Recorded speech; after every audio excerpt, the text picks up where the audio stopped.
Let me tell you what your critics and the columnists say. Okay.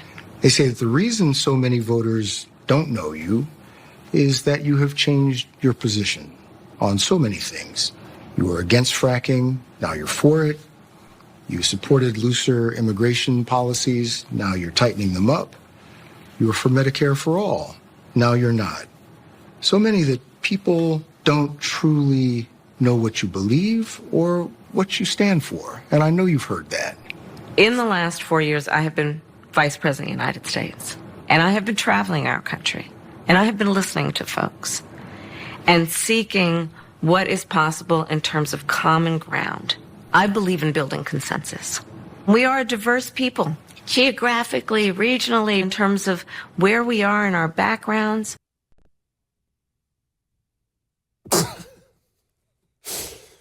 Joining me now, my friend, host of the John Phillips Show, John Phillips. Obviously, John, there's a bunch of things we could take away from just that one clip, the flip-flopping, the hypocrisy, all the standards, all the stuff we talk about all the time. But setting all that stuff aside, John, what hammers me hardest is that was a fairly benign question. People were acting like it's real journalism. That's a basic journalism question.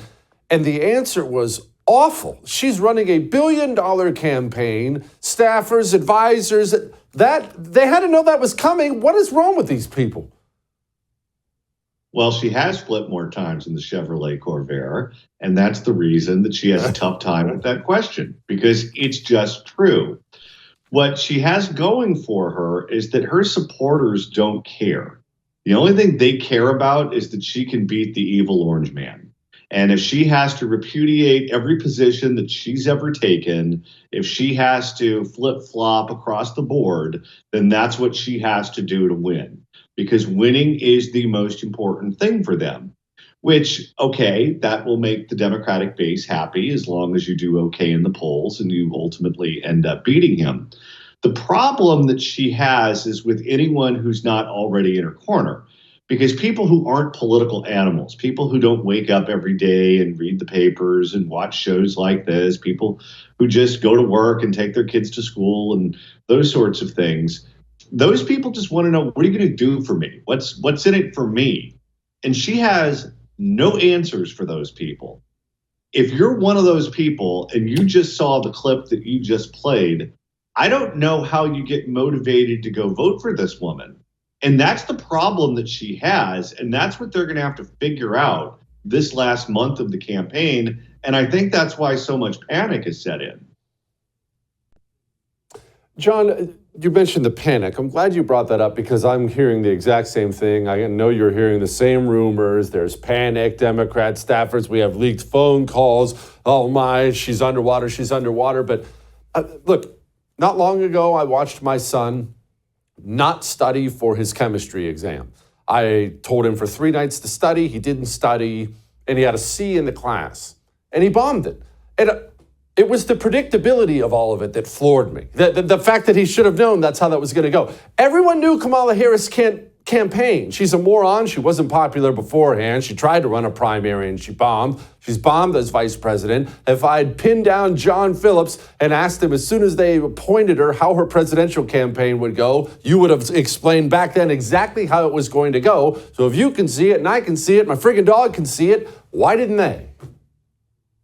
Because I don't think they were on the same page. You had a nominee, Joe Biden, who didn't want to leave the stage. You had Democratic Party power brokers who were convinced that he couldn't win, with Nancy Pelosi being the hatchet woman, who came in and forced Joe Biden out. Well, Nancy Pelosi went on TV, and I couldn't exactly figure out why.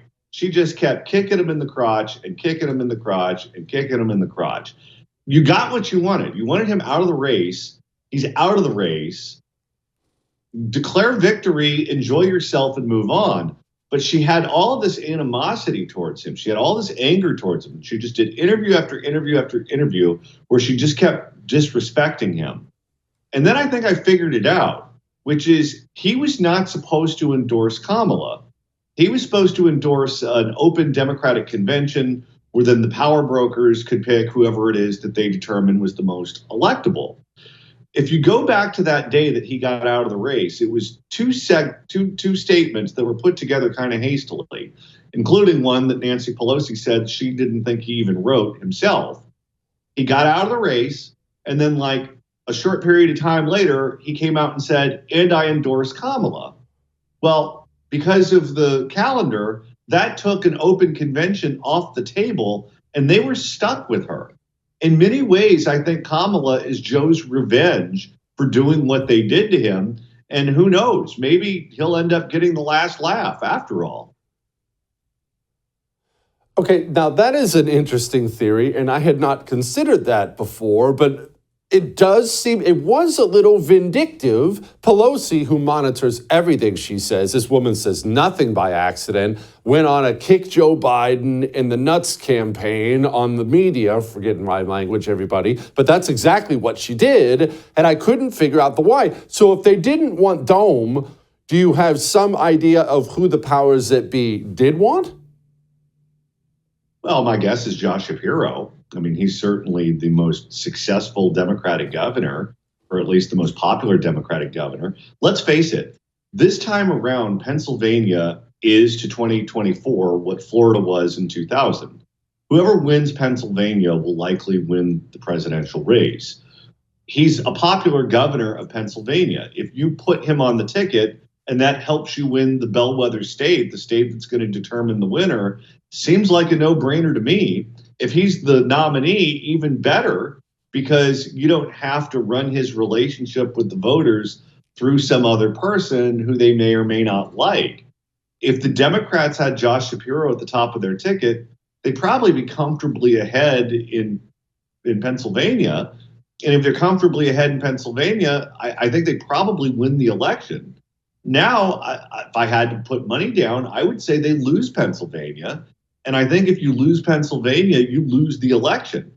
That decision that they made for vice president and the decision to go with Kamala over an open convention, those two decisions are decisions they're going to regret. Let's circle back to Kamala Harris, because obviously everyone's talking about her today and this disastrous press tour she's doing, which is the friendliest of friendly press tours. It's The View, it's Howard Stern, a couple questions on 60 Minutes that weren't even that difficult, and yet she's bombing so badly. And John, I don't understand. This woman's almost 60 years old. If you do anything, if you're a mechanic, a homemaker, or whatever, you do anything for long enough, you'll be able to do certain things without thinking about it. She can't talk. That's what her job has been for 30 years. Why can't she even talk? When she ran for office here in California, I had friends who were in the press corps who were covering her races, whether it be for Attorney General or U.S. Senate. And the most common answer that Kamala would give when they'd ask her a question was, my staff will get back to you with an answer. And because we're a one-party state, the Democrats control access to everything. If you cause too much of a stink about an answer like that, they would just cut you out of the information loop. So she was able to get away with it. Well, if that's how you're able to get away with it for years and years and years, you just expect that's how the world is. Well, when you're running for president, that's not exactly how the world is.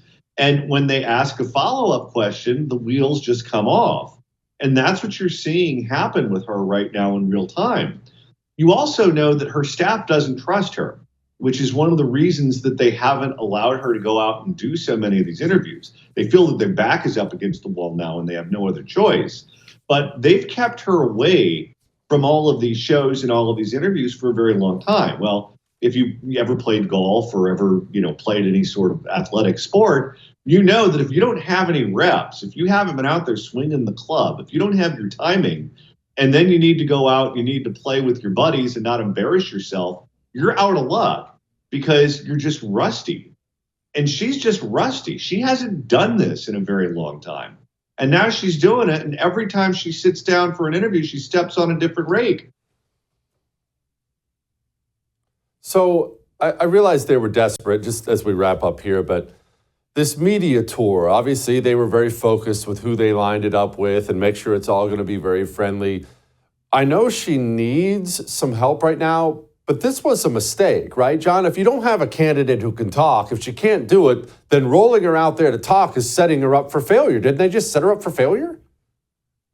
Well, they feel like they have no other choice. I mean, you look at where she is compared to Joe, and she's doing worse across the board. She's doing worse with Latinos. She's doing worse with Blacks. She's doing worse with, Arabs. Just go down the list. It's just essentially single women who are keeping her viable as a candidate, and college-educated whites, specifically whites with graduate school degrees. That's it. So you either need to go out, you need to expand the tent, or you need to just take the L. And they're not going to take the L. So they're sending her out there hoping that she'll have a good interview or have some moment that's viral and she'll bring some of these people back. But it's October now, and if you're still having trouble with Black voters or Latinos or Arabs, and you're the Democratic candidate, I don't know if it's going to happen. Yeah, it is. It's election day because of early voting. It's election day now, today, tomorrow. Golly, man. All right, John Phillips, I got to let you go. Thank you, my brother. I would thank you for coming to my YouTube channel, but I know how brilliant it is, and I know you love it here. So subscribe and watch. We're going to start really ramping things up and putting some funny stuff, some interesting stuff out there, some collaborations. Either way, my YouTube channel is officially the place to be. So stick around.